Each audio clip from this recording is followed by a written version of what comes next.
like to introduce our next special guest tonight is Ava Lanche. Ava Lanche, not a man so much as a giant white movement, a thunderous expression rushing down the mountainside, slicing through the valley all at once, carrying all away with it. He is an active, multidisciplinary warrior in the war of art, impossible not to be heard above all else. He is a mountain getting its rocks off. Thank you for that introduction, Chrissy. Just get organised. Oh. That's better. Stay. Stay. You got to train these instruments. Otherwise they think they're in charge.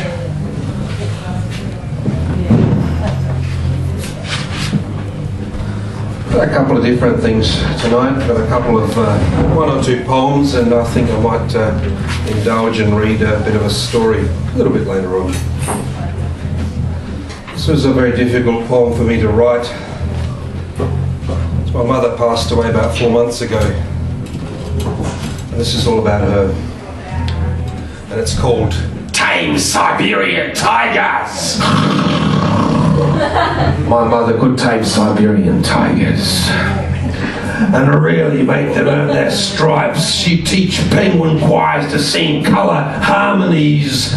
There's always time for another story and tattoo a bamboo tune on a samurai soul river boat. Now she corrected the street directory for the whole wide world, my mother, who could tame Siberian tigers. She pushed those old reel-to-reels in several languages. Would not be a good little secretary, but actually preferred to rhyme. Stuck it on the bookshelf, fit in a crossword or three, run a quick drawing workshop before tea. Gringos, dingoes, fishes, dishes, and really make them earn their stripes. Rewrite that scene with the two opposing armies, mention satellites of mythology all in one. Patch Hansel's pants, mend Goliath's socks, but the Philistines want red noodles for dinner. They promised to teach penguin choirs to sing colour harmonies. Now the Spartans are beatboxing backstage someplace.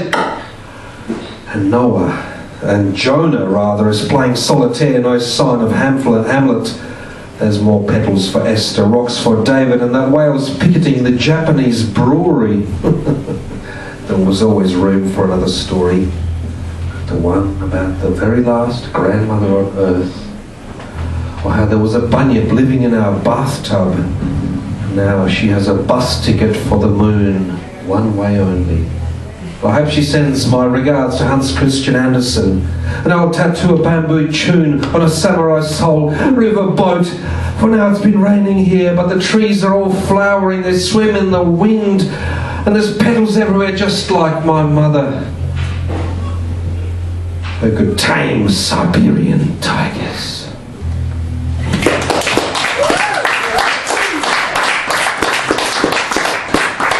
For once I'm not acting. Okay, enough of that. It's something I had to do for myself. I'm back. I'm going to read a few stories for you now. And when the 15-minute bell comes up, well, I'll just keep reading, won't I? This is a little something I like to call an introduction to the belt.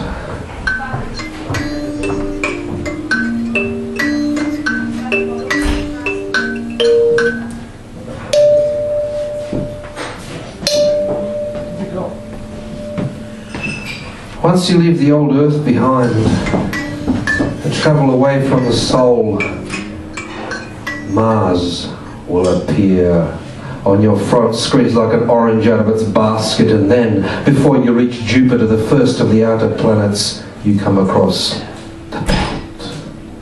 Now, in the early days of expansion into the outer planets, it was soon pretty obvious that the gas giants were not only incredibly huge, but immensely rich in all sorts of minerals, and they were quite hostile to carbon-based life forms.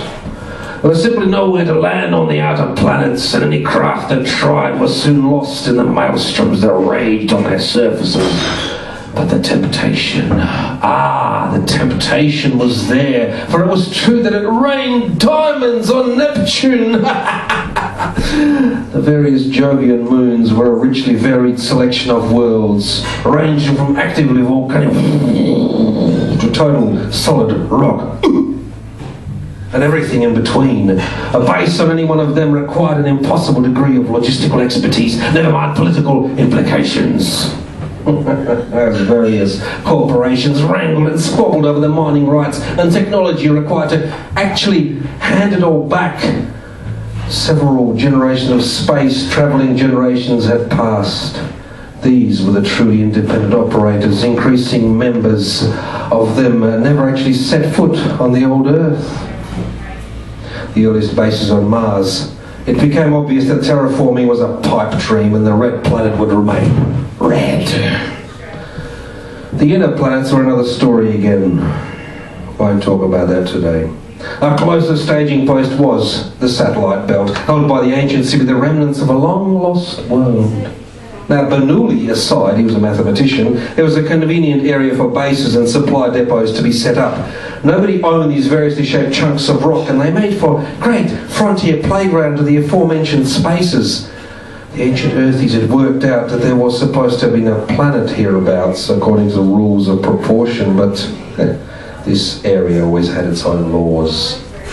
Apparently there's not quite enough material here to make up another lunar, but there's plenty to go around just the same. And then there's the Trojans and the Greeks, two more groups of asteroids that travel around in some kind of orbit.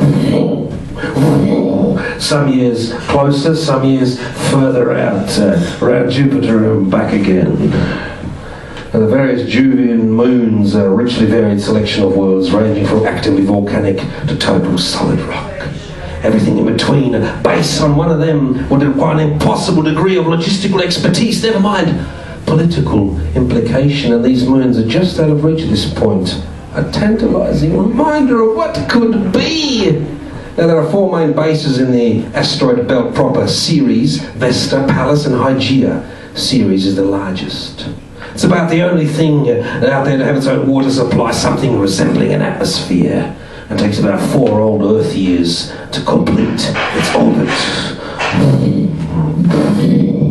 And everything else in the belt is smaller, 40 or so kilometres, size of a small city, and most of the rest is 1 kilometre or bigger, and yet uncounted.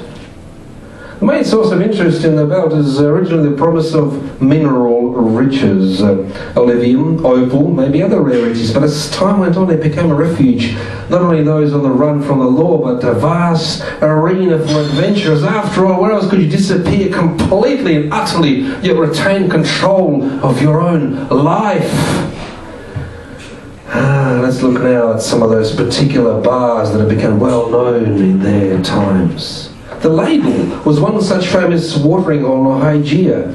Imagine a large glass-fronted shop in a real earthy 19th century style, all the old chairs and funky tables, lots of odd lamps and a high ceiling draped with curtains, pipes, solar engine cowlings and bits of solar sheeting, and then through a door at the back, down a set of stairs into the living rock of the asteroid, there's a lowering corridor that opens into a kidney-shaped cavern, absolutely perfect for a theatre. Sloping floor, natural stage and all. Now the walls are perfectly flat, the odd bit of sparkle and mostly covered in old posters of performances and performers of poets and musicians long gone to legend. In one spot there's a vein of some kind of crystalline substance that runs into the floor and possibly all the way down into the heart of the rock itself. Certainly that same vein has been found right out the other side of the satellite, hundreds of kilometres away. Now the various moons of the outer planets have changed hands again and again as paper deals are made and broken, theoretical bases set up and abandoned, out with the new and in with the old. There's a period between the loony wars on Earth and the aptly named World's End event as the heyday of the belt. And most of the happenings in my stories are of that time. Heady days. This one's called The Delight. Let's have a look. I'm not going to do that one. I'm going to do a different one. This one's called Some Bitch as a character sketch. See that guy at the end of the bar sitting on his own? The ugly one, that's right. We're looking at you, pal, that's right. Yeah, that's right, we're looking at you. Wasn't long ago he was the most feared thing on two legs around here. Oh, I know, not so much with the barkeep, but the incidents. But let's get a refill. I'll go someplace quiet and I'll tell you about it. See, this guy used to call himself Keeson. That's where it all starts.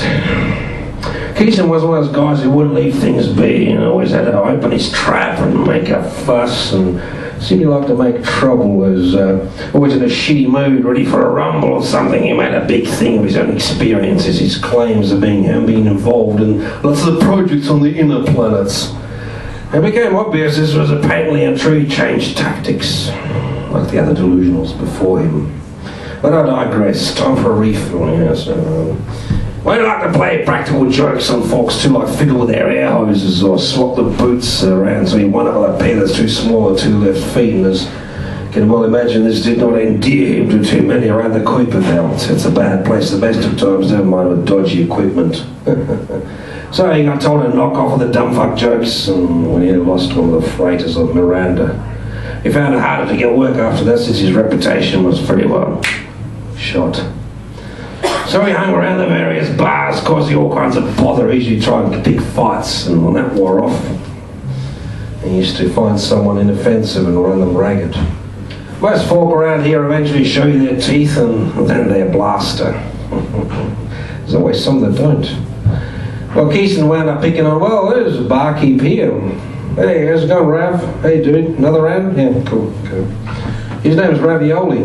And did Keeson write him about that name? Oh man, every day he'd call him a different pasta, you know, like, it's about 3 gazillion varieties, you know, to count the ones from Titan and Phobos.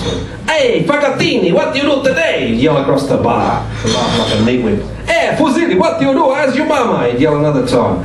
That week he's working way through F and G and H and poor old Rav, he just blinked and sighed. I don't get it, he said. I'm not even Italian. What's his problem, man? We just thought, he'll get tired of it. Besides, you want to sit and have a drink in peace and go to sleep after a long shift and not have to deal with some fart brain. But went on. While he kept